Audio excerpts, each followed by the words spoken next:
Dia buat mantik dia sendiri, mantik Quran dia, mantiknya Ibnu Taimiyah. Ibnu Taimiyah juga ahli filsafat. Artinya itu semuanya biasanya dikritik oleh Imam Ghazali itu ada terkait dengan kepakaran beliau dalam bidang hadis biasanya. Padahal itu sebetulnya sudah terjawab lama. Dan itu hal yang tidak ada satupun kitab yang bersih dari hadis yang lemah. Dan tidak ada satupun ulama bilang semua kitab yang ada hadis lemahnya kita buang. Enggak ada seperti itu. Enggak masalah. Istidlal dengan hadis dhaif itu boleh. Tentu dengan koridor-koridor tertentu. Yang penting misalnya tidak boleh dhaifnya itu dhaif jiddan. Yang dhaif banget itu enggak boleh. Kemudian dia itu sifatnya harus fadhailul a'mal. Sifatnya pada dorongan-dorongan amaliyah tertentu. Misalkan berbakti orang tua pahalanya seperti haji 5 tahun. Enggak apa-apa. Dhaif enggak apa-apa. Maknanya kan benar. Maknanya benar. Urusan pahala kan Allah yang ngitung. Artinya fadhailul amal boleh menggunakan hadis dhaif. Selama tidak dalam akidah ya. Dalam akidah tidak boleh. Ya minimal hasan lah hadis. Hadis-hadis ahad itu boleh dipakai di akidah menurut pendapat yang kuat. Nah, ya seperti itu kira-kira. Sehingga itu adalah hal yang tidak akan berakhir. Karena kalau sudah benci ya akan terus benci. Padahal bukti-buktinya banyak. Kalau saya jadi antum saya akan jawab, ya siapa yang mempelajari Imam Ghazali akan menemukan Imam Ghazali tidak seperti itu asli. Keilmuan beliau luar biasa, ahli fikih. Semua madhab syafi'i terutama yang mayoritas dipakai di Indonesia itu semua muaranya ke Imam Ghazali. Karena semua muaranya mesti berujung ke Minhajut Thalibinnya Imam Nawawi. Minhajut Thalibin Imam Nawawi itu ringkasan dari Muharrarnya Imam Rafi'i. Muharrarnya Imam Rafi'i diambil dari kitab dia lebih besar, Al-Aziz, Syarah Wajiz. Nah, Wajiz yang disyarah ini adalah kitabnya Imam Ghazali yang dia ringkas dari Al-Wasitnya dia, kemudian Al-Wasit dia ringkas dari Al-Basit, Al-Basit dia ambil dari Nihayatul Matlab fi Dirayatil Madhab punya gurunya. Nihayatul Matlab ini ada Syarah Mukhtasar Muzani dan Imam Muzani itu murid langsungnya Imam Syafi'i. Jadi semua mesti lewat Ghazali, nggak ada satupun fikih Syafi'i yang nggak lewat Imam Ghazali di Indonesia khususan.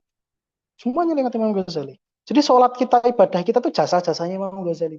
Nah ini orang-orang kerdil aja seperti itu. Ada pepatah Arab itu bul fima izamzam tu'raf. Bul fima izamzam tashtahir. Kalau mau masyhur kencingi sumur zam-zam, selesai. Pasti terkenal kamu sedunia katanya. Karena kamu ya seperti itu. Kalau mau keren kritik Ghazali. Kalau keren kritik Ghazali. Wah, seakan-akan dia wah. Sama kubunya Imam Ghazali juga sama ketika kritik Ibnu Taimiyah juga sama saja. Ada buku judulnya Ibnu Taimiyah laisa Syekhul Islam. Ibnu Taimiyah bukan Syekhul Islam, tapi yang nulis dia kasih gelar sendiri Syekhul Islam. Aneh. Aneh, dia mengingkari bahwa Ibnu Taimiyah Syekhul Islam, tapi dia tulis kalau dia itu Syekhul Islam. Syekhul Islam kok gelar Al-Ustadz Doktor, mana ada Syekhul Islam Profesor Doktor kan? Tapi ada ya itulah mereka. Artinya ini akan terus menjadi seperti ini kalau kita tidak pernah dewasa dalam menyikapi perbedaan. Biarkan pemikiran Imam Ghazali menjadi Ghazalian knowledge, Ibnu Taimiyah knowledge, nggak ada masalah kok. Kita netral-netral saja. Toh pada akhirnya kamu mau berakidahkan apa? Pada akhirnya innamal mu'minuna alladzina idza dzukirallah wajilat qulubuhum. Itu terlihat alaihim ayatum zadathum imanan wa ala rabbihim yatawakkalun. Sudah kita ini tidak wajilat qulubuhum, tidak zadathum imana, tidak juga yatawakkalun. Jadi serepot. Akhirnya semua besar kepala, akhirnya bentur-benturan, akhirnya tidak ada selesainya. Tapi kalau saya ya singkatnya Ustaz, yang mengenal Imam Ghazali akan mendapati Imam Ghazali sebenarnya tidak seperti itu sama sekali, tidak seburuk itu. Memang beliau filsuf, tapi filsuf tidak selamanya tercela. Ya, filsafat tidak selamanya tercela. Tidak semuanya semua filsafat itu. Faktanya yang membantah filsuf-filsuf yang menyerang Islam juga filsuf-filsuf juga dari Islam, tapi bedanya. Akhirnya semua kembali kepada hidayah Allah, mau bagaimana kita. Maka saya tadi sampaikan bahwa ilmu apapun yang kita dalami hendaknya itu menjadi penguat untuk argumentasi ketuhanan kita, tauhid, Allah, dan lain-lain. Tidak masalah, ini tugas kita sebagai umat akhir zaman. Sudah tidak ada nabi, sudah tidak ada. Kita yang harus merapatkan barisan, menyatukan keahlian masing-masing untuk menggempur mereka-mereka yang setiap harinya menyerang kita. Wala yazaluna yuqatilunakum hatta yaruddukum an dinikum istata'u. Mereka tidak akan berhenti memerangi kita sampai kita murtad. Sampai kita murtad. Ateisme kanal. Sekuar ya sudah. Kita harus sofan wahidan pokoknya. Apapun itu. Allahu a'lam. Afwan sebelumnya Ustaz. Kurang terlalu mungkin bagaimana. Sudah? Nan? Dia mau gue buku mau ini kan. Apa? Silakan. Oh, padahal Ustaz. Ya. Oh, ini.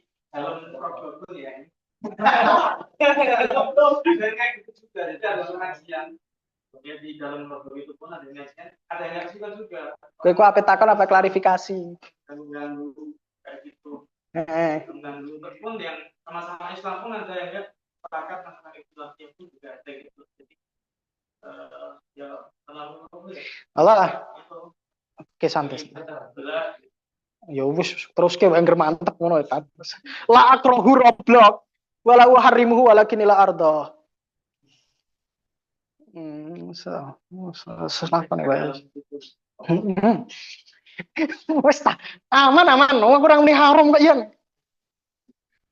Rasa dilema gayamu. Oh, tak haram kayak 127 kowe tetep main. Coba ayo ora apa-apa. Harus itu ya memang segala medan harus ada yang berdakwah di situ. It's okay. Tapi ada testimoni juga. Alhamdulillah saya sudah ikut. Dokter saya ikut pengajian riba. Arju ayyakuna shadiqan. Nah. Arjuan ayyakuna shadiqan.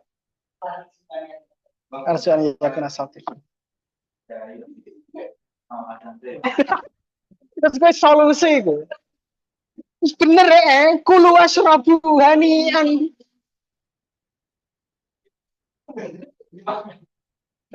Iya. Wis tau wis apa-apa, wis kono dakwah ning Roblox. Itu kan admin kan Ustaz.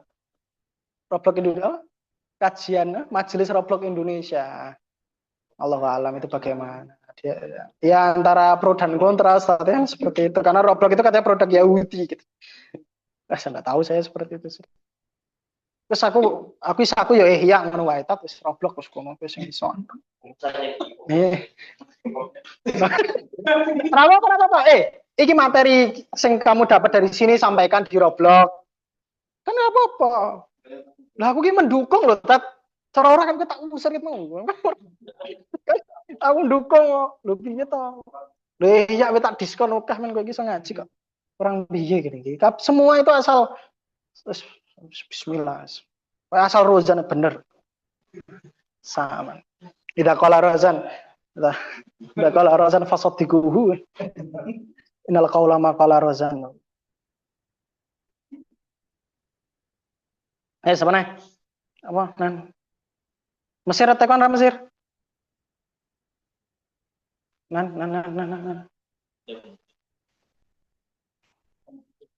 dia tuh tadi mau tanya apa gitu Ustaz, saya kurang paham. Cepet tanda nih ketek nyet presiden ini tekan orang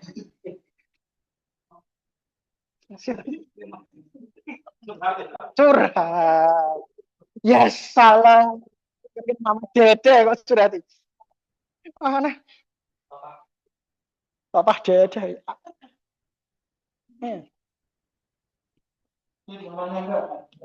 ikut kelahanan loh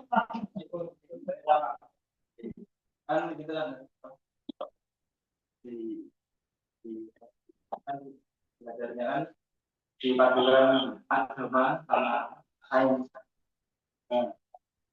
itu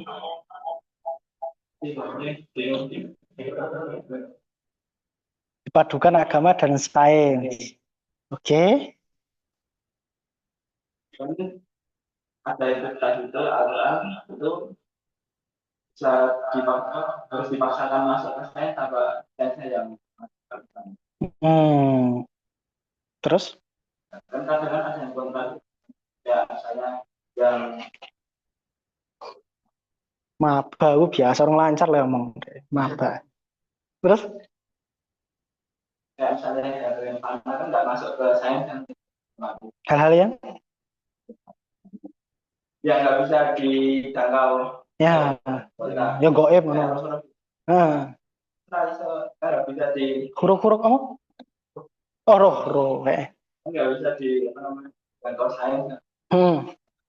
Itu kan otomatis tetap jadi doktrin. Nah, ini sains ini enggak.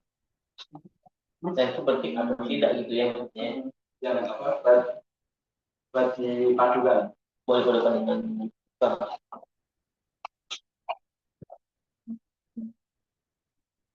Maksudnya piye? Katanya menafsirkan dengan Tidak perlu. apa karena misalnya tanah membuat jadi nasi air ayam itu katanya sabun sabun mandi sabun anti bakteri itu nggak bisa membunuh bakteri yang ada di dalam anjing tapi tanah tuh yang membunuh. Itu kebetulan. Banyak yang tidak terbukti di sains. Dan tidak apa-apa. Pertanyaannya adalah apakah sains satu-satunya jalan untuk menerka kebenaran? Tentu tidak. Kemudian sains itu dikembangkan untuk supaya kita bisa mengolah sumber daya dengan baik. Supaya meneliti dan kemudian tiba-tiba pada abad 18-an tiba-tiba menjadi standarisasi kebenaran. Ini yang salah. Sains sudah belok dari tujuannya. Sains sudah belok dari tujuan. Dan tidak perlu kita menafsirkan Quran dengan sains sebagai data pendukung silahkan. Tapi kemudian itu sebagai penafsiran tidak boleh. Tidak boleh. Karena kan gini, bisa tidak saya pakai kaidah vocabulary bahasa Inggris untuk kemudian menjelaskan mufradatnya bahasa Arab? Tentu tidak bisa. Itu semua punya dimensinya masing-masing. Dimensi sains bukan dimensi agama. Dan sains sekali lagi bukan satu-satunya jalan untuk menerka kebenaran. Karena sains sendiri masih bingung sama kebenaran yang mereka teliti. Sains itu selalu berkembang memang, tapi banyak yang belum terjawab. Gitu loh. Cuman terus kemudian itu untuk jadi andai kata ada perubahan dengan sains, itu akan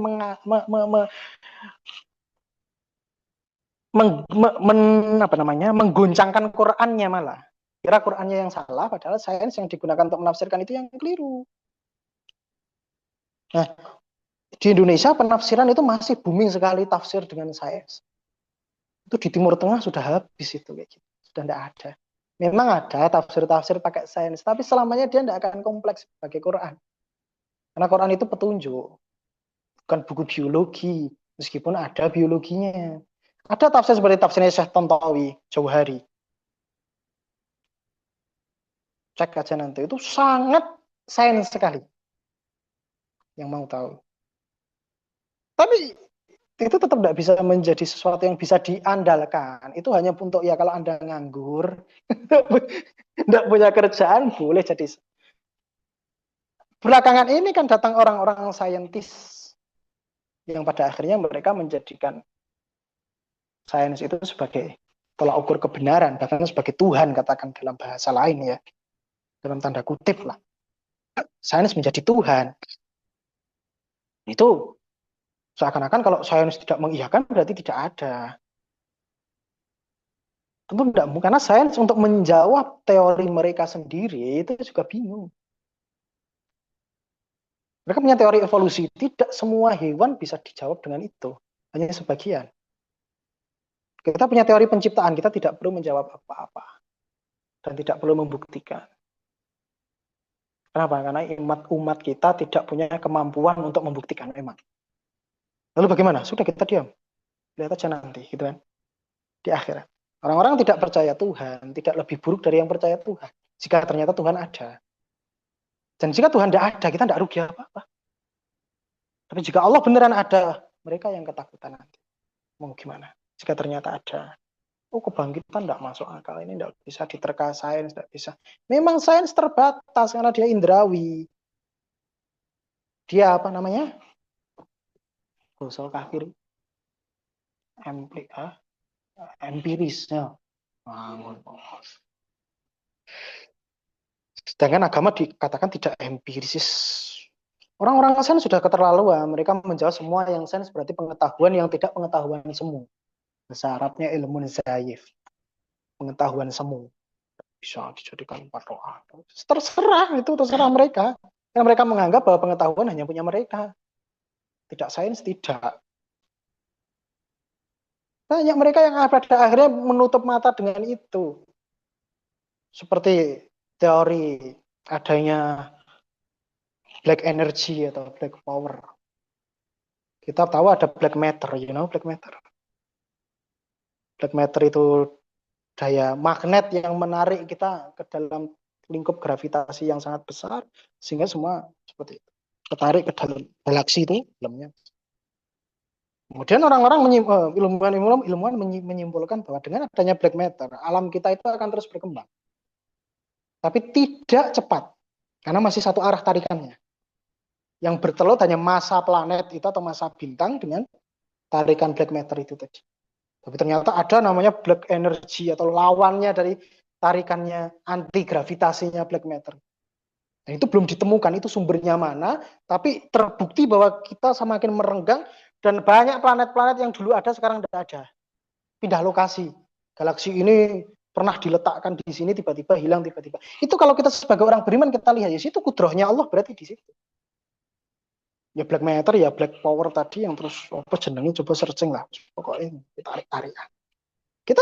Kita hanya mengimani wa innala musi'un, kata Allah gitu. Kita ciptakan langit dan bumi wa innala musi'un. Semua alam ini akan kita luaskan. Wal musi'un isim fa'il. Isim fa'il hal karo istiqbal ya. Hal dan istiqbal itu sekarang, saat ini dia akan terus-menerus dikembangkan, diluaskan. Itu sudah terjawab, desain sudah ada. Tapi mereka tidak kemudian mengakui, ya kita teliti dulu itu apa. Tidak kemudian, oh itu Tuhan di sana. Enggak. Karena memang mereka mengingkari. Dan sudah tidak masalah. Artinya sains itu selamanya tidak akan sejalan dengan agama. Meskipun ada beberapa yang cocok. Tanah menghilangkan, dia bisa menghilangkan bakteri. Ya. Tapi saya tidak mau agama ini kerdil di bawah kendali sains. Fir'aun itu ternyata benar tenggelam seperti yang di Quran, karena ternyata muminya ada garamnya. Kenapa Anda harus beriman menunggu penelitian ilmuwan itu dulu? Bukankah Quran sudah ada dari dulu? Bukankah setiap hari kita katakan shadaqallahul azim, Allah maha benar?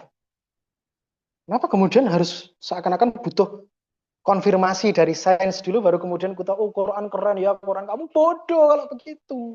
Dari dulu Quran keren. Dan kalau kita hanya bicara sains, Quran, Injil pun punya sains. Taurat punya sains. Kalau mau disainskan, karena memang sains itu pengetahuan yang begitu umumnya. Semua bisa. Aku rada galak. Saya tidak terima Quran ditafsirkan dengan sains. Karena yang membedakan Quran dan kitab-kitab suci lain hanyalah sastranya, balaghahnya, nahwunya, sorofnya, tarkibnya, dan lain-lain. Bukan sainsnya. Bukan sejarahnya, bukan sisi historis Quran. Ngapain? Nabi Nuh punya kapal, Injil juga bilang gitu kok, bahkan lebih detail. Lebih detail. Panjangnya berapa hasta, 150 meter, lebarnya 60, tingginya 30-an. Apalah aku nanti. Injil bilang begitu. Terus kenapa? Kalau dari sisi historis, Quran jelas kalah sama Injil, tapi keindahan bahasanya itu yang menunjukkan bahwa dia itu kalamullah. Karena memang ini diturunkan di masyarakat yang saat itu bahasa bangsa Arab saat itu memang bangga dengan sastranya. Bagaimana Fir'aun dan teman-teman juga bangga dengan sihirnya, ya mukjizatnya Nabi Musa tongkat yang berubah jadi ular. Tapi karena ini orang-orang bulagha, fusaha, ya kita turunkan Quran dengan bahasa baligh dan fasihnya dia, kan tidak bisa diterka akal saat itu. Iya. Jadi Quran mukjizatnya syair apa? Bukan syair, wa ma huwa biqauli syair. Asyhadu alla ilaha illallah. Orang-orang syair sih, orang syair. Keindahannya yang saat itu penyairnya nggak bisa menerka. Yang tahu rahasia itu ya orang-orang Arab. Dan orang-orang Arab nggak pernah mempermasalahkan itu. Orang-orang Islam gimana burung ababil pegang batu dari neraka. Itu cerita sejarah. Itu terjadi di Ka'bah, di orang Arab, di Mekah. Orang Arab waktu itu saja nggak mempermasalahkan kok tiba-tiba orang Amerika mempertanyakan, ngapain loh? Ya kan? Itu mbah-mbahnya mereka loh. Itu terjadi di zamannya Abdul Muthalib. Kan? Ya, Abdul Muthalib dengan Nabi Muhammad itu cuma kakek dan cucu, sangat dekat sekali. Orang-orang masyarakat yang tinggal di Mekah nggak ada yang bilang mana ada burung ababil ke sini. Nggak ada, mereka mendustakan itu. Tiba-tiba orang Amerika, orang-orang Anjus, tiba-tiba Charles Dawkins, Richard Dawkins, kemudian semacam itu orang-orang ateis-ateis itu. Mereka kamu bisa percaya ada burung ababil, pakai burung bawa batu api neraka gini-gini. Lo ngapain? Ngapain?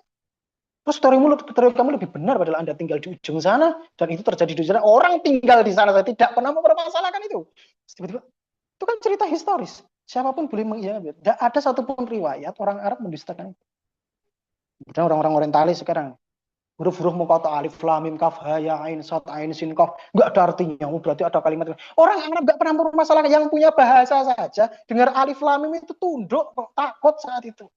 Artinya itu punya makna, punya rasa di hati mereka dan mereka mana menerima itu, maknanya berarti itu bukan hal yang didustakan orang Arab dan Anda orang Inggris kenapa ribut.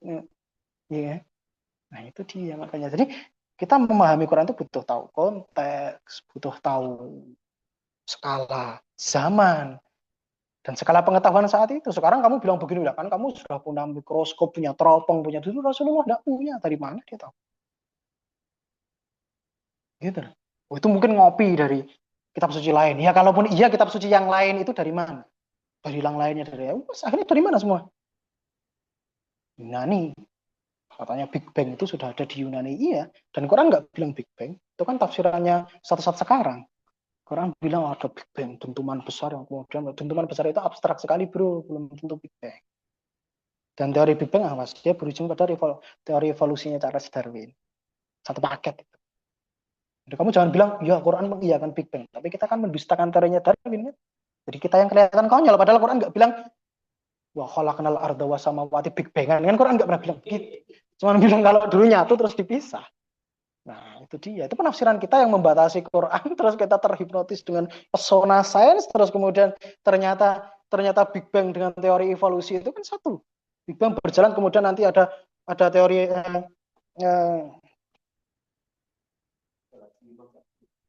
sebelum itu ya si makhluk hidup itu dari benda mati apa dari benda itu apa biogenesis sama abiogenesis, terus kemudian perdebatan nomor wah itu nggak berujung sama kesana. Kamu itu teori abiogenesis itu juga cikal bakal teori evolusi yang kemudian menjadi landasan Darwin saat itu untuk menuliskan itu. Dan Darwin nggak bilang manusia dari monyet ya, dia bilang manusia ya satu temenan sama monyet lah, tangannya 2, jarinya 5. Dan dia nggak bilang kita berevolusi dari monyet. Cek di bukunya The Origin of Species itu ada. Gini ki kontemporer. Kalau kok kira, enggak ada. Wanita tuan, enggak ada. Orang dia juga bilang, Darwin pun di mukadimahnya dia bilang ya kalau teori ini benar syukur.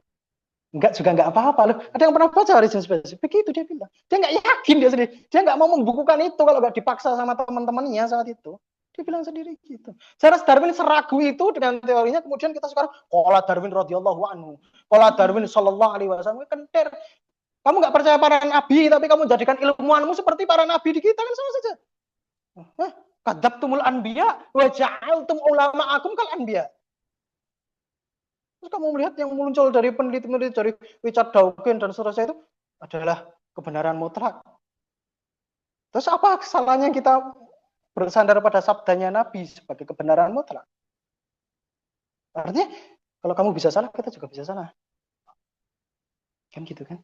Cuma mereka bilang, kalau alam ini harus ada sebab, tidak menutup kemungkinan Tuhan juga punya pencipta. Kan gitu. Kan dibalik aja selesai itu. Kalau Tuhan harus ada menciptakan, berarti apalagi alam ini juga punya pencipta. Selesai ada. Cuman kita kan kadang kagetan. Memang kita itu makanya kita perlu ngaji. Ya kan? Ya sudah, makanya jangan sains. Ya boleh enggak apa-apa untuk hiburan saja. Tapi jangan diseriusi. Seakan-akan Quran, kebenaran Quran butuh konfirmasi dari sains. No. Kamu baca buku tipis karangannya Syekh Profesor Dr. Ustadz Dr. Musaid Tayyar. Judulnya Al-I'jazul Ilmi ila Aina. Kemukjizatan sains Quran itu sampai mana ujungnya? Baca itu. Di situ nanti ada batasan-batasannya kapan Quran boleh disainskan, kapan tidak. Rano longkong, Saudi angel, aku golek setengah mati ya. PDF-nya mungkin ada, mungkin. Cek saja. Itu perlu untuk mengcounter pemikiran-pemikiran tafsir nggak jelas kayak kamu. Nggak ada. Nggak ada Quran nggak butuh sains sama sekali. Kalaupun ternyata benar ya sudah berdampingan. Cuman kerennya tetap Quran punya nilai plus karena Quran nggak pernah lewat penelitian. Sains tiba-tiba dia wahyu datang dan itu benar. Masalah yang lain yang belum terbukti sifatnya gaib, sifatnya ya memang bukan sekarang, membuktikannya nanti. Allah kan sudah bilang, kala saufa ta'lamun, nanti kamu tahunya kan gitu. Saufa ta'lamun. Suatu saat kamu tahu, suatu saat memang nggak sekarang, nggak usah terburu-buru sampai. Allah udah bilang gitu. Dengan menggunakan kata saufa dan fi'il mudhari itu Allah sudah membantah orang ateis sekarang. Itu hebatnya Allah. Allah sudah tahu kalau Quran akan diingkari suatu saat nanti, makanya Allah bilang, kamu pasti tahu, tapi nanti. Kalau ta'lamuna ilmal yakin. La tarawunnal jahim itu sudah. Orang-orang mengingkari hari kebangkitan. Semua ayat yang ada bangkitannya mesti taukid. Mesti taukid. Inna lama bu'usun kul innal awwalina wal akhirin lama majmu'un. Lam saja lam taukid satu pada lam majmu'un itu sudah membantah bahwa Tuhan itu ada. Kenapa? Karena dia sudah berhasil membantah yang sekarang terjadi, padahal bantahan itu sudah 14 abad yang lalu. Berarti Tuhan ada. Dia eksis dengan bentuk lamnya saja. Lam taukid saja, kalau kamu pahami itu jelas bahwa berarti suatu saat akan ada yang tidak percaya hari kebangkitan. Dan ternyata sudah dibantah duluan. Kalau ya bantahannya kita iya kan, masa yang membantah tidak ada. Mesti ada zat yang membantah, yang tahu masa depan, yang tahu semuanya, yang kemudian sudah menjawab dahulu sebelum mereka-mereka itu unjuk gigi dan mentertawakan kita.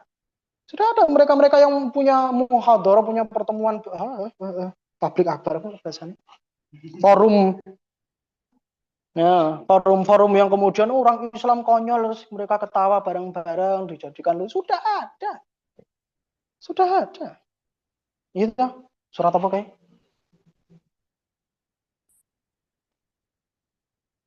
Yathakun kan gitu. Apa? Udah memang begitu. Sudah memang waqad sarafna fi hadzal qur'ani linnasi min kulli mathal wa kana al-insanu aktsara syai'in jadalan. Itu sudah ada juga.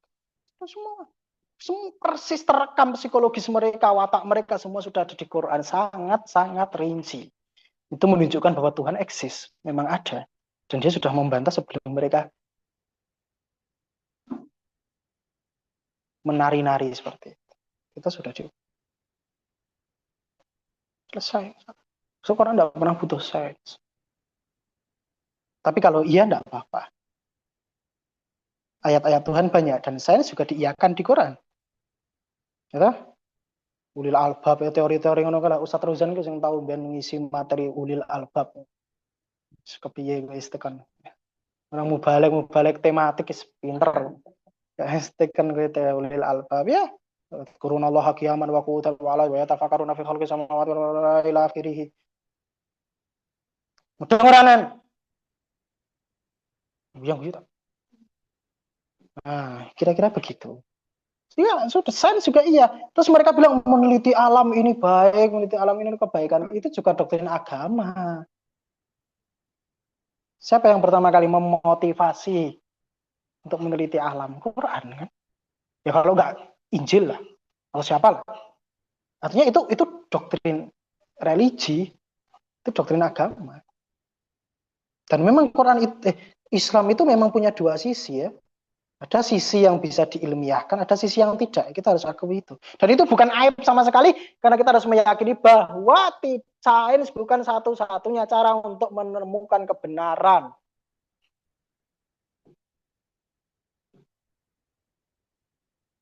No. Oke. Jadi memang Quran punya dua sisi yang ilmiah, sisi yang tidak ilmiah. Dan biarkan Quran seperti itu, biar keren. Dan biarkan orang-orang sains itu kebingungan dengan Quran, membantah, meneliti, biarkan mereka menemukan kebenaran mereka sendiri, itu jalan hidup mereka biar. Tapi kita juga yang beriman harus gagah. Wa antumul a'launa in kuntum mu'minin. Harus gagah. Bahwa kitab kita punya dua sisi dan banyak sisi lagi mungkin, tapi secara garis besar ada sisi ilmiah dan non ilmiah dan is oke. Mau dibilang fiksi, mau dibilang tidak ilmiah, mau dibilang nggak apa-apa. Nggak apa-apa. Kita tidak butuh konfirmasi saintis untuk membenarkan kitab kita. Kita sudah bilang amanah billah bahwa unzila ilaih. Kita mengimani itu, mengimani Nabi, mengimani apa yang diturunkan ke Nabi, selesai. Dan kita harus na'tas subihadal iman. Kita harus gagah dengan iman kita. Harus perkasa dengan keimanan kita. Jangan tuh diguncang sains sedikit terus kenapa? Selamat. Toh kalau ternyata nggak ada kebangkitan, nggak ada Tuhan, nggak ada kita, nggak rugi. Mereka juga nggak rugi. Tapi kalau ternyata ada, mereka yang bingung mau jawab apa nanti. Ya. Dan kehati-hatian tidak pernah salah. Semua saintis, ahli agama semua sepakat. Kehati-hatian, jaga-jaga itu nggak bisa disalah. Jadi orang-orang yang sedang mempersoalkan prinsip ketuhanan kita, sama seperti orang mempersoalkan orang yang bawa payung sebelum hujan. Kita hanya bawa payung sebelum hari kebangkitan kok.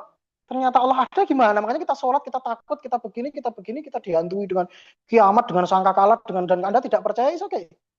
Kita hanya sedia payung sebelum hujan. Anda yang konyol karena Anda mempertanyakan orang yang bawa payung sebelum hujan. Nggak bisa disalahkan. Iya, nggak bisa disalahkan. Namanya orang jaga-jaga, ikhtiyat kok, kehati-hatian kok dipersoalkan. Logika macam apa terus dia pilih mereka merasa paling logika. Goblok. Biar. Nice. Logis mereka tuh nggak logis. Ya sains mereka keren memang, ngitung-ngitung apa.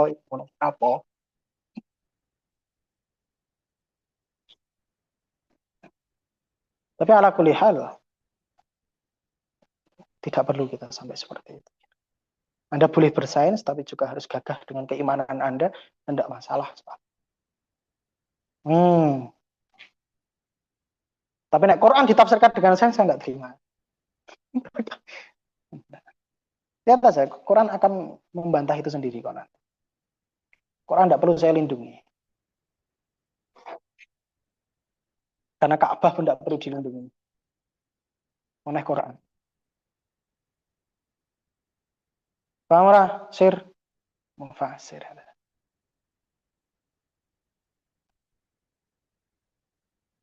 Allahu a'lam.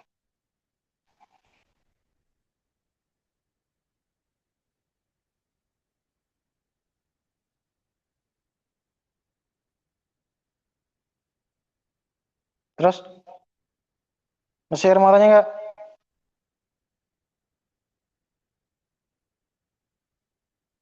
Aman?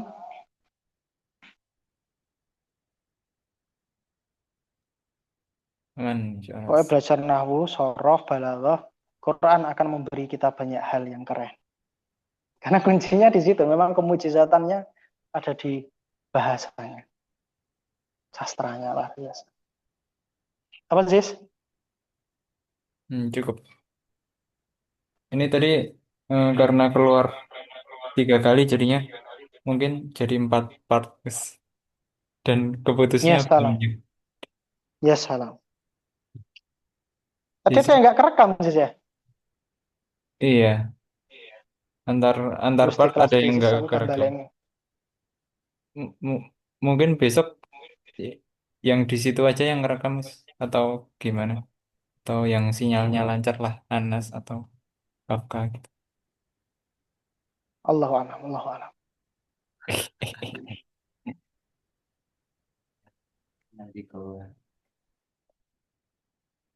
Sinyal di gua.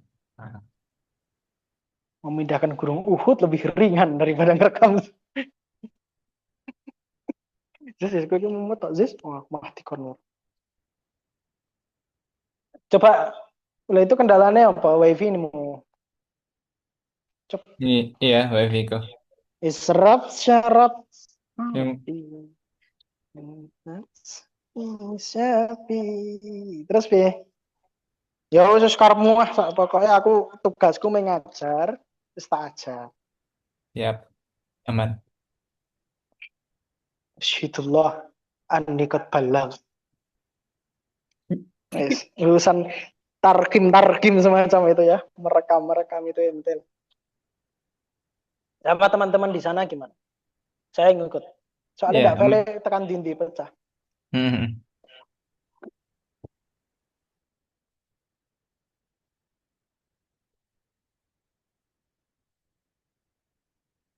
Pinenan? Ada lagi? Hmm.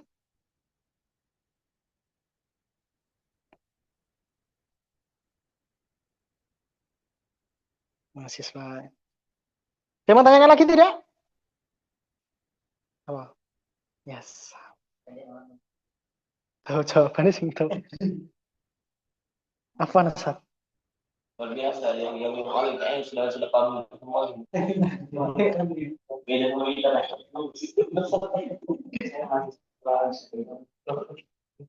Hmm? Tarkul makmur. Tarkul makmur karena fi'lul mahdur bahaya mana? Bahaya tarkul makmur.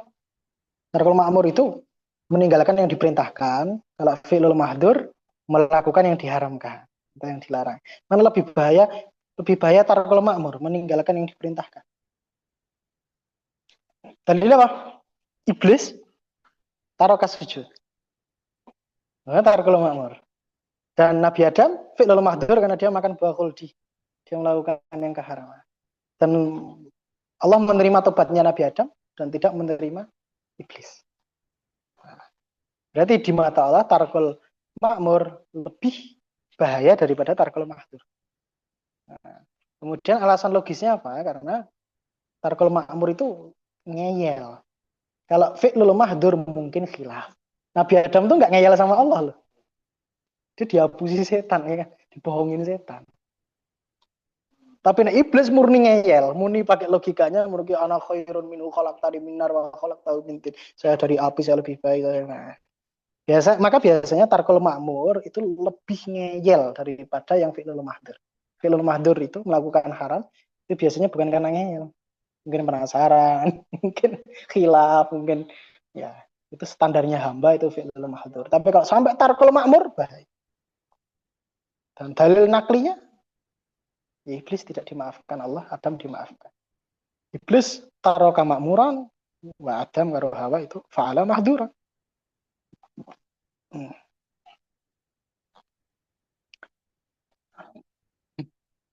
Anda tidak ngaji, tarkul makmur. Anda pacaran, maksiat, nonton kursan, wa ma'asbah dzalik, makan babi mungkin, homer dan seterusnya, itu fi'lul mahdur. Masih bisa dimaafkan. Di sefasek-fasek saudara, jangan pernah berhenti mengaji. Kayak soleh kayak ngopo nek ora tau ngaji, dadine kayak Maulana. Maulana Rozan. Sesoleh-soleh kayak ngopo nek nganti ninggal ngaji, bahaya. Biasanya kalau kuliah tak tarkul makmur asyaddu min fi'lil mahduh. Allahu a'lam. Ngapa tekan ngono? Yang lain?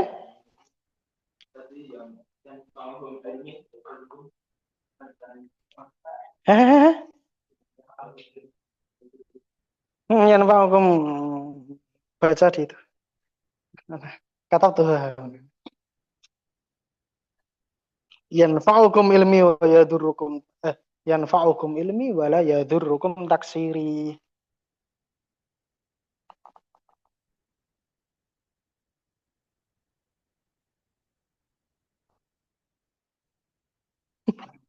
Lama gorengan iku.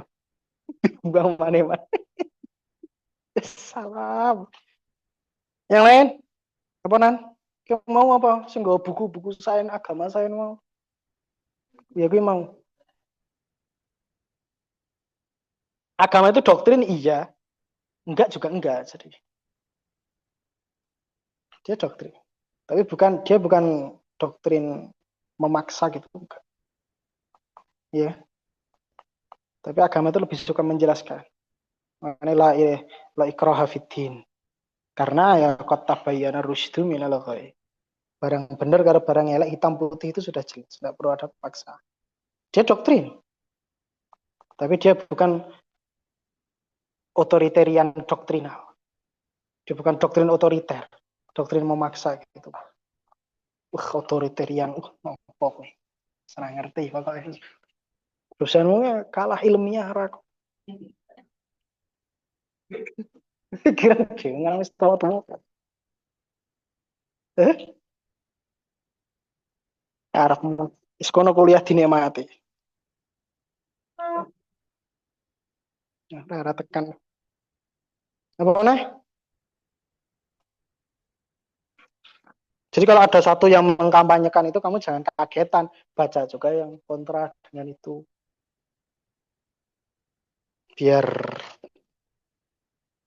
open minded. Dah, jelas. Oh iya iya, stop. Monggo. Kan kayak calculator ya aplikasi-aplikasi pinjaman itu kan itu ya mengarah ke kita ya, tapi ada orang yang apa itu kan benar-benar butuh mau anda ada Ya bang barang kita.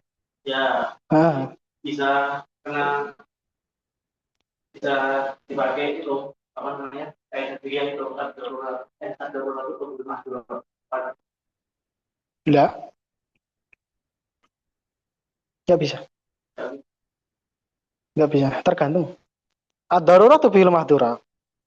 Darurat membolehkan yang haram. Memang. Tapi jika terima tahta juhud darurat. Sesuai dengan kadarnya. Intinya nek kue siap jawab Allah, silahkan. Nek belum siap disiapkan jawabannya. Kalau menurutmu kedaruratan itu bisa menghalalkan itu silahkan. Enggak masalah. Itu berlaku di semua aspek yang diharamkan. Ait tadi soal jawaban. Hisab bukan lesa inti. Ya. Sing hisab kan pangeran itu. Bukan saya yang hisab kamu besok kan Allah. Ait tadi soal jawaban. Karena min jumlah timan saya as'aluhumullah wa anta min jumlah timan saya as'aluhumullah fa itu di soal jawaban. Allah a'lam. Apa Dil? Oh, ngerti. Kue batin keseron apa Cet? Yang itu luas kan. Hah? Betul, udah punya ilmu jadi beneran. Ya ketika sendiri itu jadi enggak mencar-mencar otaknya. Nah, sudah punya patokan, sudah punya. Itu Imam Ghazali kan menulis itu kan sesuai dengan yang dia rasakan dan kebetulan Yahya bin sama Mu'ad bin Jabal yang mengatakan. Mungkin nggak punya ilmunya terus ada pikiran itu. Ya tekon. Ya dihindari dulu, terus nanti ditanya. Ini apa? Enggak ya tentang ketuhanan gitu. Iya nggak apa-apa tanyakan sampai menemukan jawaban sih. Enak. Meskipun ya tidak semua yang ditanya bisa memberikan jawaban. Itu kan ikhtiar. Apa? Enggak apa-apa. Ragulah supaya kamu menemukan kebenaran. Enggak apa-apa.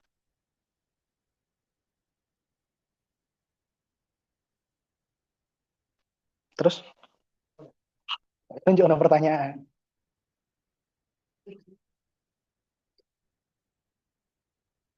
Jawab. Mas Nan?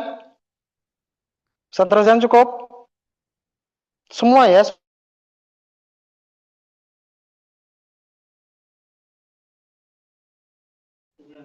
Tak mayuri buka. Ila malah yuri buka. Wa in aftakan nas. Terus? Titipan. Oh iya. Ini jamaahnya ribuan, Ustaz. Memang yang begini ini banyak penggemarnya.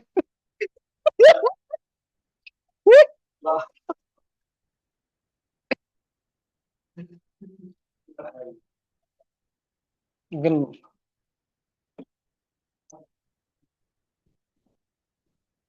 Enggak tadi maksudnya. Ya, Semuanya mesti ada.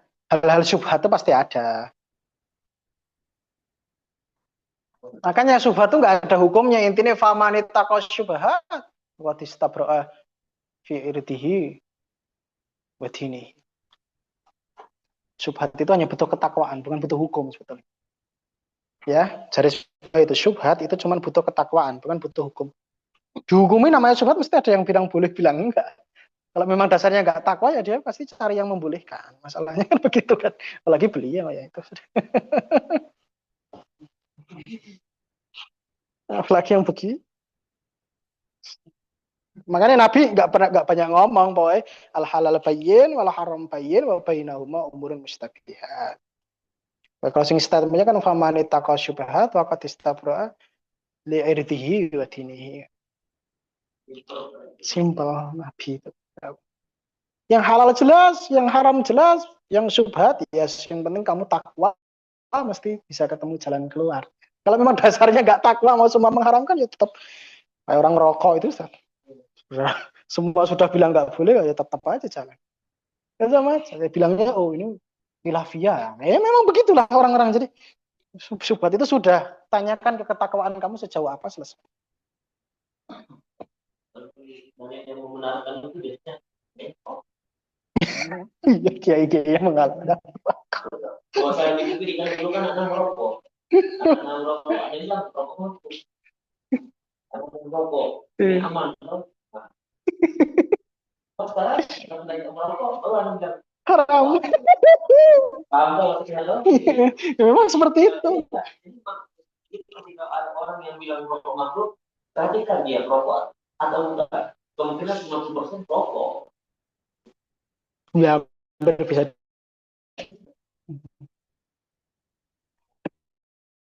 Nama akhirnya ikut dia. Hukumnya ikut dia bukan ikut dalil.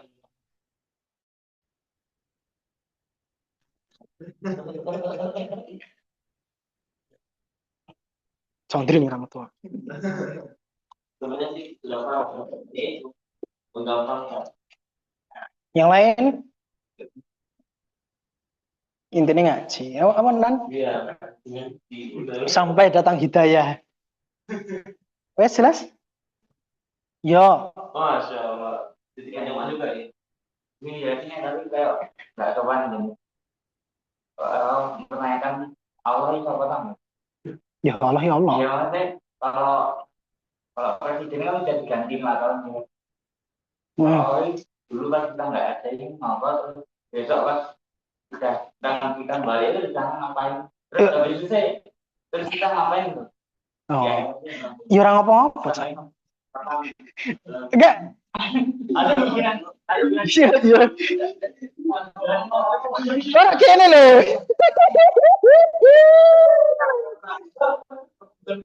Ya, jadi Gusti Allah nggawe awak dhewe iku ben nganggur. Wes kono depen ora masalah. Terus sesuk lebar kene rampung yo nganggur meneh. Wes kan. Terus sopan pertanyaan ngono. Ngopo? Ora tekan ono apa ora kan?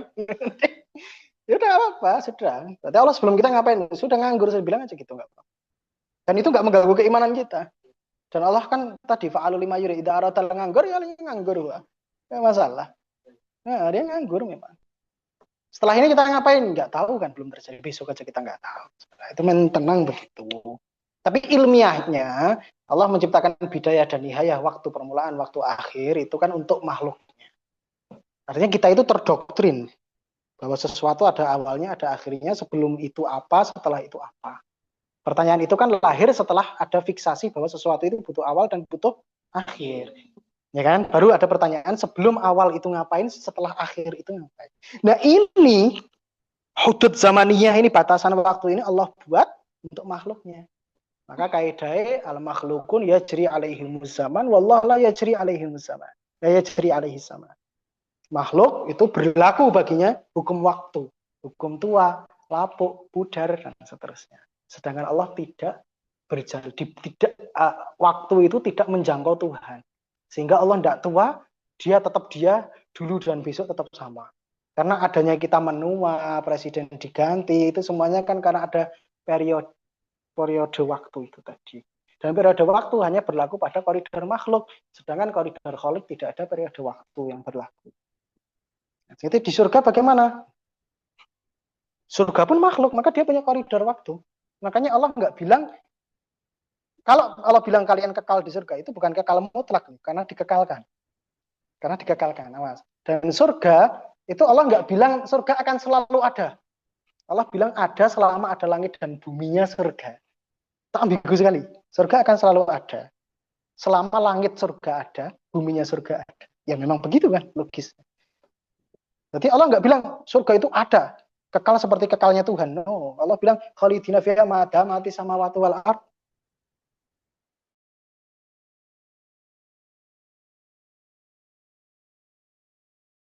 Makhluk fana.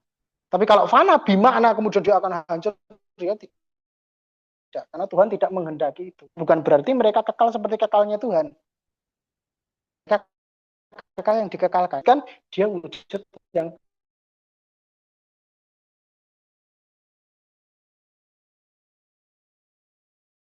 kausalitas itu doktrin makhluk. Itu ada di otak semua manusia kausalitas. Dan memang itu adalah sumber akal kita, kausalitas itu. Dan Tuhan tidak berlaku kausalitas, karena kausalitas itu hukum makhluk. Tuhan nggak berlaku itu. Karena kalau Tuhan berlaku kausalitas, dia gugur ketuhanannya. Seperti bisakah Allah menciptakan Allah yang lain? Bisa. Tapi Allah itu bisa jadi Tuhan atau tidak masalahnya? Tidak, nggak harus tidak. Kenapa? Karena Tuhan itu harus kholik, tidak boleh makhluk. Begitu Allah ciptakan Tuhan lain, saat itu juga gugur ketuhanan dia sebagai makhluk. Berarti mustahil Allah menciptakan Tuhan yang berhak disembah selain dia. Mustahil. Katanya Allah tidak punya mustahil. Punya. Allah punya mustahil. Ya, seperti itu tadi, hal-hal kontradiktif itu mustahil bagi Tuhan. Jika itu bertentangan dengan apa yang dia deklarasikan. Dia kira-kira dia maha kuat. Bisa nggak Allah menciptakan batu yang dia nggak bisa ngangkat? Nggak bisa saya. Batu Allah nggak bisa? Enggak. Dan nggak ada urusan saya. Nggak rugi saya Tuhan. Saya nggak bisa bikin batu yang lebih gede dari dia. Ngapain? Artinya dia konsisten dengan deklarasi dia bahwa dia maha besar, dia maha kuat. Kalau dia sampai menciptakan, itu dia tidak konsisten dengan yang dia deklarkan, dan saya kecewa sebagai hamba. Kenapa lo Tuhan nggak konsisten? Gitu. Jadi aku lihat semua seperti jadi al-awal wal akhir al bidayah wan nihayah itu adalah hudud zamaniyah, batasan zaman yang dibuatkan Allah, dan itu hanya berputar di atas koridor makhluk, tidak mencapai Tuhan. Tuhan tidak berlaku di sana periode zaman.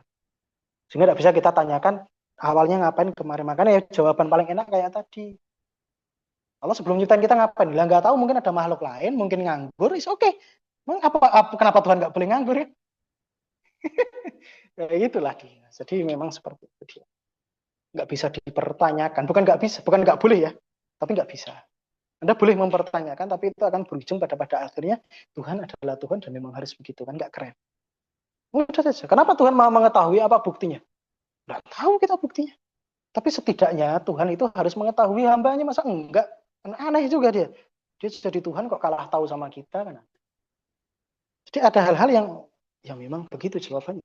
Jadi sehingga awal dan akhir kayak beginilah, mungkin air ini akan berpikir di balik tutup ada apa, di balik itu ada apa. Karena mereka dikurung di dalam suatu koridor yang tidak bisa dilampaui. Nah, itu masalah. Seperti kita sampai sekarang masih perdebatan bumi datar atau bulat. Karena kita memang tidak pernah ada bukti konkret, kita pernah keluar. Dulu Neil Armstrong, faktanya sekarang yang orang kaya itu siapa, Ustaz? Yang kaya banget. Itu si Jini dulu. Nah, Elon Musk kemarin buat roket nyatanya gagal terus. Zaman semodern ini saja roket masih banyak yang gagal. Terus saya percaya Neil Armstrong yang bulan. Nggak tahu. Kita nggak tahu. Biarkan orang berkata apa, nggak maju-maju gitu kan kadang. Itu loh, Amerika sudah sampai ke bulan, kalian cuma ngaji ya. It's okay, daripada Anda sudah tidak ngaji, tidak ke bulan. Apa masalahnya? Nggak ada masalah. Gimana lagi? Masih baik kita nggak bunuh dia.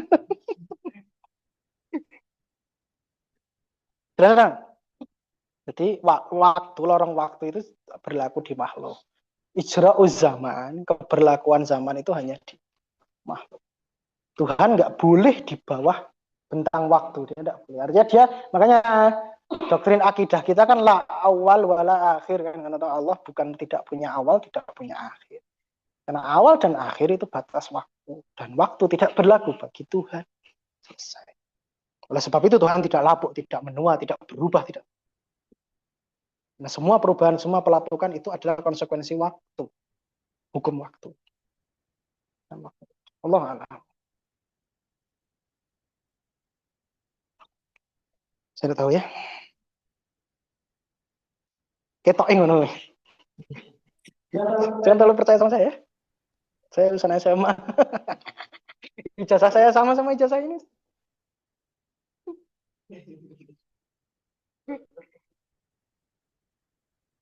Cuma beda tanda tangan saja. Negara sama ini sama tanda tangannya sama.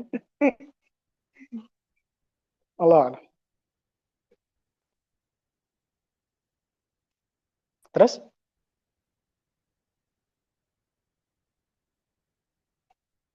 Apa nan? Wes?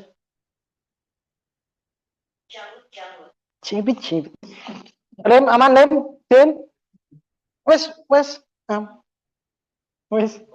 Ya wes. Sebenarnya selegam menusuk aku mati. Saya suka ditanya, meskipun belum tentu bisa jawab sih. Karena takutnya besok mati kan. Mereka masih menyimpan rasa ingin tahu. Saya dihisap kan. Khudu'an di mana sikakum fala adila alaqakum ba'da amihad.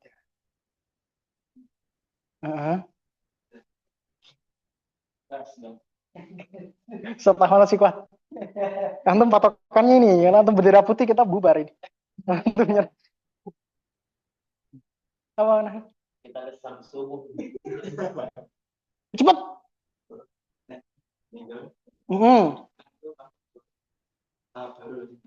Ya. Bisa. Enggak. Sama sekali.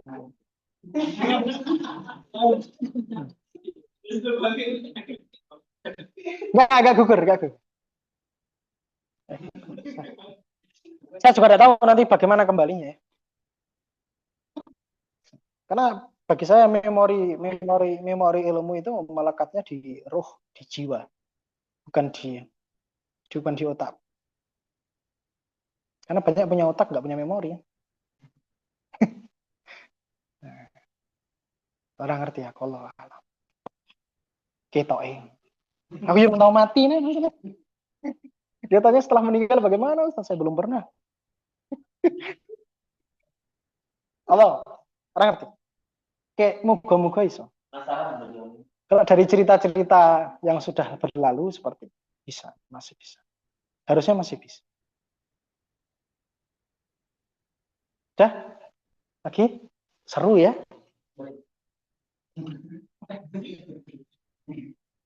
Mata mati sama waktu wala.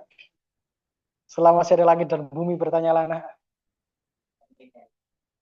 Mungkin sama kayak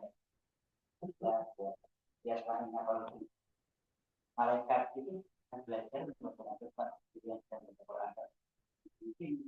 kalau malaikat adalah khusus menghormati di alam belajar kan kita pernah belajar ini terus itu kan nanti juga malaikat ada atau malaikat juga belajar dari orang beliau Ustaz saya bisa menjawab pertanyaan kita bisa menjelaskan yang bisa kita cuma Quran. Malaikat belajar atau tidak saya tidak tahu ya. Lihat saja belum pernah. Tapi kalau malaikat punya ilmu punya. Umum malaikat tidak hanya Jibril. Mungkin Mungkar Nakir juga iya. Apalagi kan dia seperti sudah di training dulu sebelum tanya ke alam kubur. Dalilnya apa ya? Subhanaka la ilma lana illa ma 'allamtana kan malaikat itu. Artinya malaikat berarti dapat taklim dong dari Allah. Entah bagaimana caranya. Karena mungkin Gusti Allah begegek ngene iki terus malaikatnya kayak lo nyatet kan enggak. Karena ngomong nas Qur'annya cuma subhanaka la ilma lana illa ma 'allamtana selesai. Kita tawakuf di situ. Malaikat, Allah ngajari malaikat kan berarti. Ya sudah, tapi bagaimana caranya kita tidak tahu apakah dia mencatat atau tidak. Saya tidak tahu. Harus ketika misalnya Rokib Atid yang ngajari nulis sapa Allah alam. Allah alam. Dan tidak tahu kan. Bagaimana belajarnya saya tidak tahu. Nulis aksara Jawa kah, huruf bahasa Arab kah, kita tidak tahu. Apakah Allah berbahasa Arab? Tidak tahu juga kita. Mungkin kalau mau, iya. Quran bahasa Arab, karena bahasa paling kompleks bahasa Arab yang bisa membawa kandungan kalam ilahi itu untuk turun ke bumi, yang bisa memadai itu hanya bahasa Arab. Makanya kita nggak bisa memahami Quran secara kompleks 100% karena dia kalam azali, sedangkan kita fana. Nah, sudah beda sekali tautnya. Kita hanya belajar dan tidak pernah dituntut untuk menjadi maha benar. Tidak ada salahnya keliru. Tapi nggak paham. Jadi malaikat belajar atau enggak, kita enggak tahu. Tapi beberapa riwayat memang ada. Malaikat ikut majelis taklim, ikutan. Dan malaikat punya memori juga punya. Malaikat punya memori. Karena dia makhluk seperti yang lain. Jin. Dan dia punya memori, punya ingatan, bisa mendengar, kemudian memahami sesuatu. Gitu. Tapi cara belajarnya kita nggak tahu. Jibril ya seperti itu. Mungkin yang lain juga seperti Jibril. Artinya mereka juga menerima suatu perintah. Gitu. Ya kan berarti mereka punya sesuatu hal untuk menerka maksud dari suatu pembicaraan. Contoh. Misal ketika disuruh sujud. Walaupun lil malaikati sujudu li Adam, artinya dia memahami instruksi. Dan begitu. Berarti malaikat bisa berpikir, bisa berakal, bisa lah. Itu yang membuka pintu bahwa dia juga bisa belajar. Hanya saja nasnya di Quran bukan malaikat belajar, tapi Allah ngajari mereka. Kalau ada yang diajari ya berarti mungkin belajar, mungkin. Allah. Wa ma ya'lamu junuda rabbika illahu. Wa ma hiya illa dzikrul lil bashar. Allah. Wis apa nih? Sing aneh-aneh ngono ki lho, apik yo. Oh, saya tetap usaha cari jawaban meskipun aneh. Oh, mana kan boleh dalil gampang, nemu aja.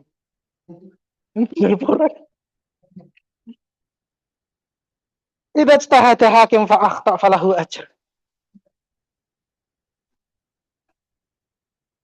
Wa idza asaba falahu ajron. Keliru masih dapat pahala lah ya. Yang siji baik. Mana? Ya. Lanjutkan Ustaz, kalau lama itu Ustaz ya. Apa nanti baru ikut pertama udah lama. Enggak apa-apa, Tat. Oh. Kelihatan dari kacamata beliau ini sudah biasa berpikir. Boleh terpulang penasaran. Oh. Mati bahwa Allah cukup atau bahkan anak yang katanya Allah menjadinya kalau kita mati bahwa Allah Ar-Rahman Ar-Rahim bahkan kita Allah dengan yang katanya berikan kita semua di sini cukup kita mati bahwa cukup. Tapi membawa rasa takut pun juga cukup. Artinya ya bainar raja wal khauf. Antara takut dan berharap oke. Kayak gitu. Cuman tidak sepantasnya kita kemudian al-ittika alal af. Dia hanya bersandar pada maafnya Tuhan saja. Jadi bagaimana yang bagus? Saya banyak dosa, tapi saya sudah berusaha. Nabi Adam juga dosa, apalagi saya yang bukan Nabi. Imam Syafi'i kan bilang gitu. Lam yasmud li iblis abidun fa kaifa waqad aghwa Sofiyya ka Adam. Kalau saya dipertanyakan kenapa saya maksiat, Jangankan saya, Adam saja makan buah khuldi kok. Itu Imam Syafi'i, sekelas Imam Syafi'i. Artinya tidak apa-apa. Artinya bainar raja wal khauf. Saya sudah berusaha karena saya takut panjenengan, tapi saya masih punya harapan karena jenengan pemaaf. Selesai. Itu khusnudonnya begitu. Jangan terus, wah, terus baru mendem, maksiat, terus baru ya arhamar rahimin. Innal musiina qad ja'uk lidzan biyastaghfirun Allah. Tolol. Enggak begitu. Awas. Boleh berharap, tapi ada namanya al-i'tiqad atau al-ittika wa alal afwi. Terlalu bersandar, terlalu pasrah dengan maafnya Tuhan sehingga kita seenaknya sendiri, itu bukan hal yang bisa disepelekan. Tapi nek kowe wis soleh, sudah berusaha, kemudian nanti ya namanya hamba ya kan, tidak ada jaminan yang kita lakukan itu diterima Allah. Nah, bolehlah kita berpegang pada Rahman Rahimnya Allah. Jadi pesan saya jangan ittika wa alal afwi. Hadhihi masalah azunnu anni dzakartuhu fi mawridi dhama'an. Alhamdulillahirabbil alamin. Kayaknya sudah ada. Ana ora? Kok lali lenten. Coba nek nemu ya, kabari ya ana apa alitika. Dan itu dikritik oleh ulama-ulama banyak hamba-hamba yang terlalu mengandalkan berharapan sehingga kemudian dia menghalalkan yang haram semuanya dilakukan. Artinya boleh kamu berharap, optimis dengan Tuhan boleh, tapi tolong hormati juga hak-haknya Allah pada hal-hal yang Dia haramkan.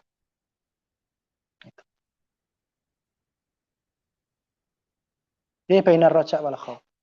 Berharap boleh, tapi jangan lupa takut. Takut boleh, jangan lupa berharap. Itu tidak boleh hilangkan. Apa Jan?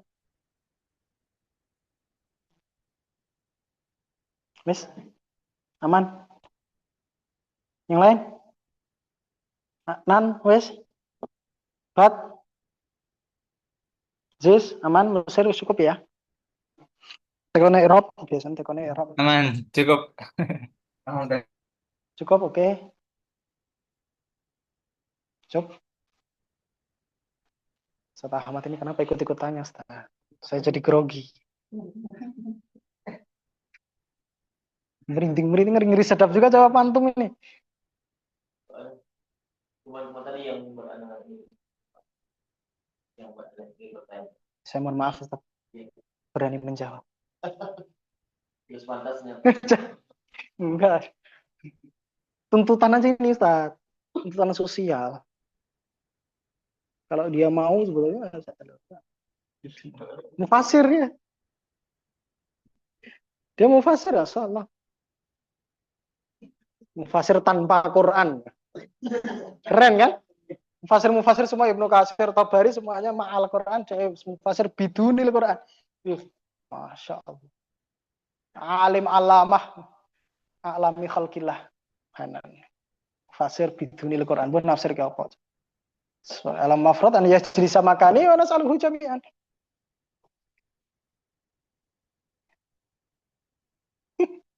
Ini aku sing jakong kene aku sing takon. Gimana Anda menjadi ahli tafsir tapi tidak hafal Quran?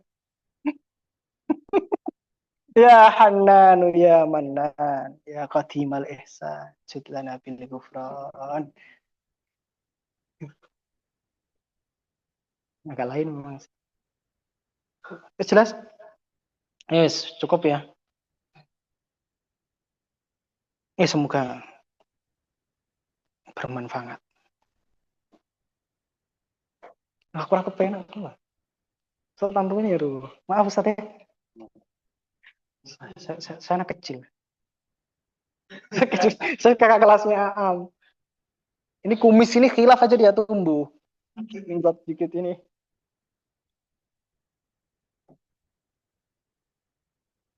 Ya pokoknya yang lebih tua, yang lebih tahu, saya mohon maaf lah. Bukan bermaksud menggurui, bukan bermaksud bagaimana. Dan kalau anak-anak ini, yang Mesir-Mesir ini, jadi saya sama teman saya itu satu angkatan itu Ustaz Ayah, saya sebetulnya juga nggak enak juga. Soalnya Ustadz Rozan itu itu udah Awal sekali.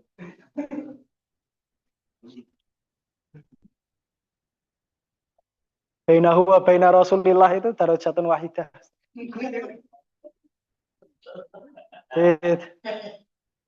Darajatut tafriq bainal haq wal batil.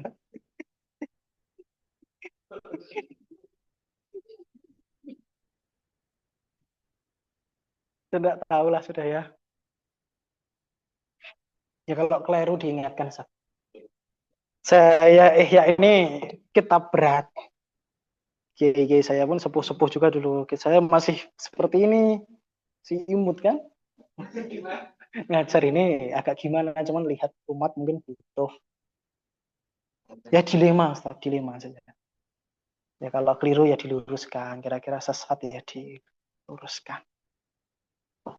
Saya itu sombong ya, takabur ya, tapi nggak tulus takaburnya, Ustaz. Sebetulnya saya itu ya agak-agak ngeri-ngeri sedap. Condro, ini cuma kebetulan dia lebih bodoh dari saya, kebetulan. Saya lebih tahu duluan. Mungkin suatu saat nanti dia yang akan ngajari saya. Cepat atau lambat kan? Roda kan berputar. Saya sudah siap jadi muridnya sebetulnya. Cuman dia yang nggak siap-siap. Iya. Iya ini Masya Allah Ustaz. Alim itu. Ibad itu apalagi itu. Kanan. Ya semuanya saja. Ustaz. Semoga tidak kapok datangnya Ustaz. Apa nih ya? Semoga betah. Ya seperti ini keadaannya. Makannya cuma nasi kuas atau apa?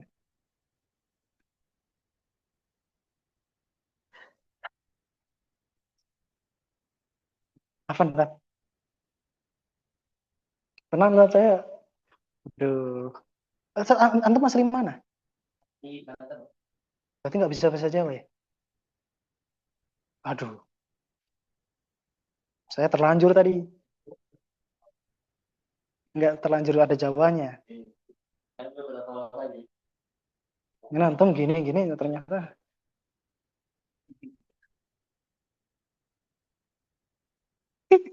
Ya udahlah. Jadi mohon dikoreksi Ustaz kalau ada yang bagaimana. Serius ini sih. Kira-kira. Saya itu nggak jelas. Banyak dibilang sesat. Tapi yang bilang sesat itu pernah dengar belum? Masih baru 2 bulan ya. Dulu saya di pondok itu banyak. Namanya nanti ya Ustaz Aam yang menceritakan Ustaz.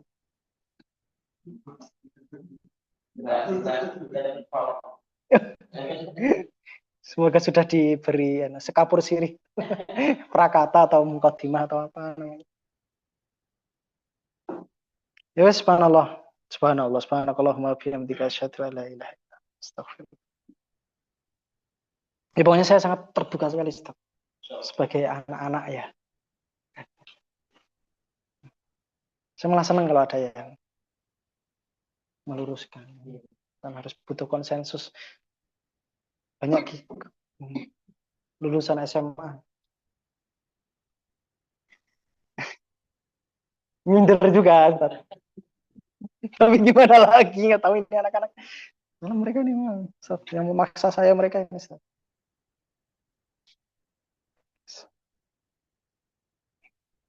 Yusuf, nggak pernah oleh.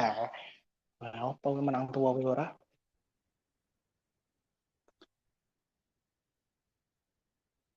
La ilallah. Oke. Let's lagi. So,